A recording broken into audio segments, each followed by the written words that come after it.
He was born into a noble, prestigious family, yet he remained truly humble. He clearly saw that all things are impermanent and patiently stayed on the path of practice, diligent throughout his life without the slightest laziness. He was deeply praised by the Tathagata, free from attachment, and alone understood the meaning behind the Buddha's silent flower sermon. He received the special, wordless transmission of the Dharma outside the scriptures, and at the Buddha's request did not enter final nirvana. Instead, he entered deep meditation in Chicken Foot Mountain, waiting there until Maitreya Bodhisattva appears in this world. He is Mahākāśyapa, one of the Buddha's 10 great disciples. Mahākāśyapa, also called Great Kappa, is honored as the foremost in ascetic practice. From the moment he was born, many auspicious signs appeared.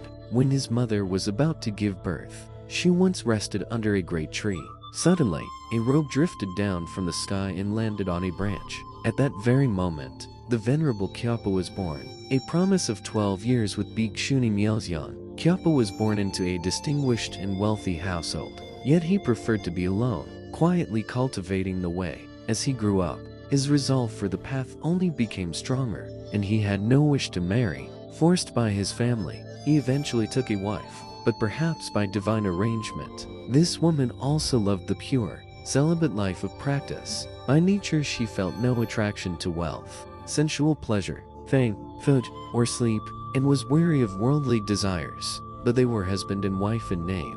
They did not live as a conventional couple. They stayed together like this for more than 10 years, waiting until both of their parents passed away. After that, Great Kyapa began to search for a true teacher. When he took refuge in the Buddha, he later brought his wife to join the Buddhist Sangha as well. Her name was Bhikshuni Myalzyan. Through diligent practice, she developed unobstructed insight into her past lives among the Bhikshuni community.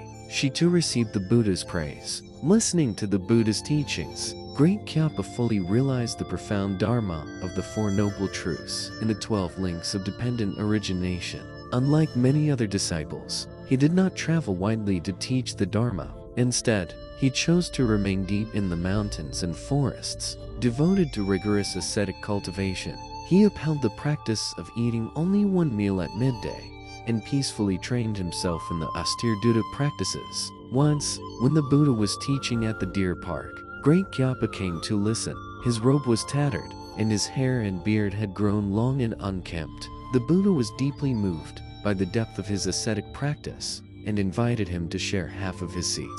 But Kyapa respectfully declined.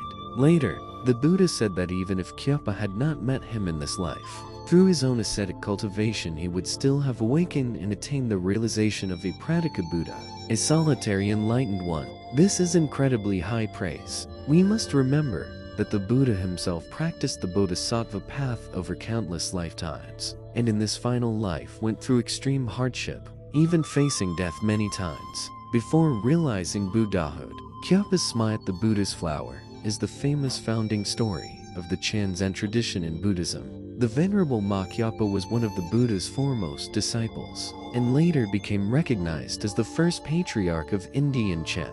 His 28th successor was Bodhidharma, who brought Chan Buddhism to China. Therefore, Bodhidharma is honored in China as the first patriarch of Chan. So what exactly did Venerable Kyapa realize when the Buddha held up that flower?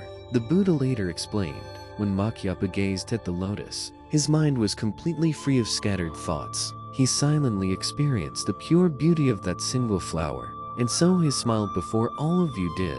But in your hearts there were many thoughts. These thoughts are discriminations. They are obstacles. When you faced the same flower, you could not truly merge with it. Instead, you kept guessing and wondering why the Buddha lifted that flower and what hidden meaning he intended. Because these thoughts kept churning in your minds, you could not truly experience the beauty of the flower. You could not appreciate it, and you could not genuinely connect with it, so you could not, like Kappa, smile with deep understanding. Today, many people seem to have heard the phrase live in the present moment. It has almost become a fashionable slogan. Yet how many truly understand its profound Zen meaning? In the Buddha's teaching, living in the present is not about chasing instant pleasures. It is to wholeheartedly feel both the joys and the sufferings of life, not clinging to the past and not fearing the future. Only those who truly live with awareness can see life clearly and understand their genuine needs. Such people live with wisdom, rather than being led around by trends and empty prejudices. Hello everyone, I'm Xinyuan. If you enjoyed this video, please subscribe to my channel. Thank you for watching, and I'll see you in the next one. 本音频由魔音工坊 AI 生成。